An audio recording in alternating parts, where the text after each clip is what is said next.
Okay, you've all had a chance to study the body? Who can postulate how she met her demise? Ooh, me! I think it was an accident. Yeah, she obviously wasn't looking where she was going. So she slipped on the wet floor. And cracked her head open. Like an egg. And then she bled to death. Really? How can you tell? Well, there's a giant pool of blood around her head. Yeah, I know. I was being sarcastic. Oh. Actually, you're both wrong. What? It was cold-blooded murder. Murder? Don't be ridiculous. Where's the murder weapon? There's no evidence anyone else was even here. Oh yes, there is. It was murder. And I can prove it.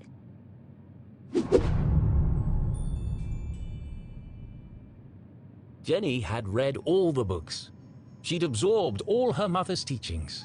But there was nothing quite like getting your hands dirty. How many people get the chance to solve their own murder? The first step in any good deduction was collecting evidence. Seemingly insignificant details could provide a vital piece of the puzzle. First, I'll search the crime scene for clues. Then she'd analyze the data. And finally... deduce the real cause of death.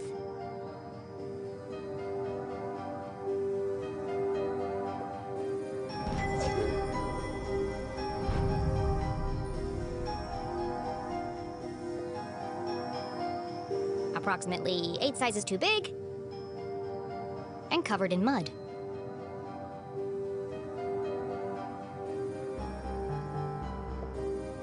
Jenny's blue sweater was scruffy and quite uncomfortable, but her grandmother had knitted it, and so it was her favorite. The more it itched, the closer she felt to her.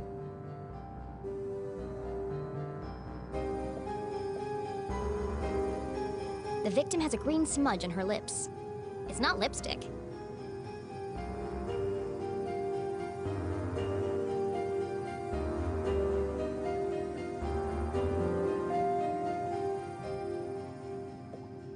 Without her trusty bifocals, Jenny couldn't see the nose in front of her face. They were her window to the world and the lens through which she focused her keen detective vision.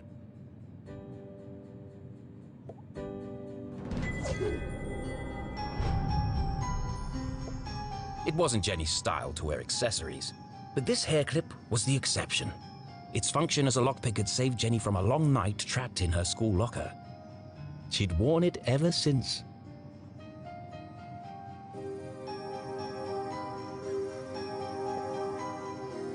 What a waste of perfectly good coffee. Jenny's love for coffee was almost as strong as her passion for crime solving. Chalky green residue on the rim. Smells like burnt matches.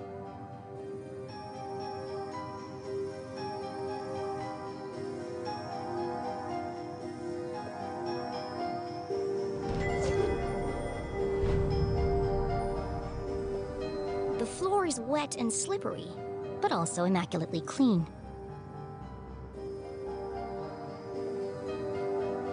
There's no doubt the victim lost a lot of blood. I've seen enough. Time to wrap this case up. Jenny was a meticulous record keeper, noting every relevant clue in her trusty journal. A great detective knew that solving a mystery was simply a matter of connecting the dots. I'm certain this wasn't a mere accident. Now I just need to prove it. How do I know the victim didn't slip?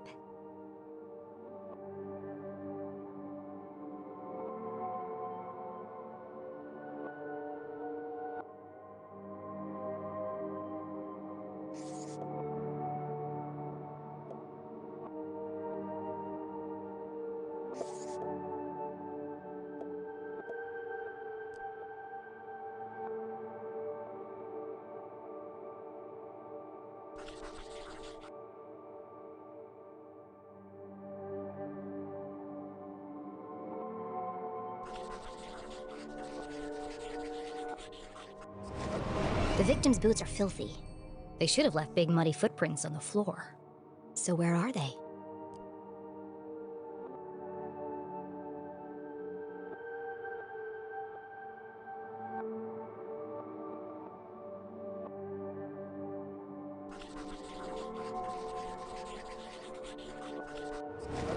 Either someone washed away her footprints, or she was carried here.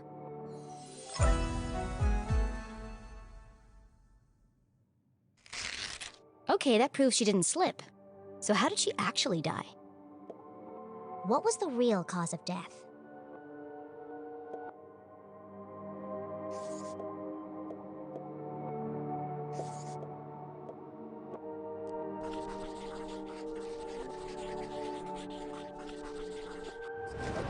There's a green residue in the bottom of the victim's coffee cup. It smells of burnt matches. Phosphorus. Also found in common garden fertilizer.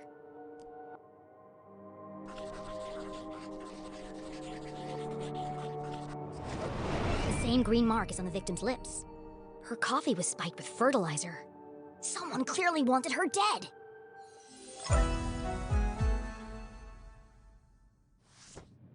Ah, the case of the dead lab assistant.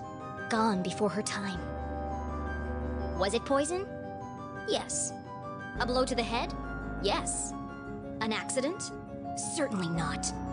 No footprints in an unshattered mug? She was killed somewhere else and carried here. This is the story of a scorned ex-lover. Jenny? The gardener enacting his revenge. Jenny! A deadly brew of fertilizer and caffeine coursing through the veins. That's quite enough, thank you. What happens to the gardener?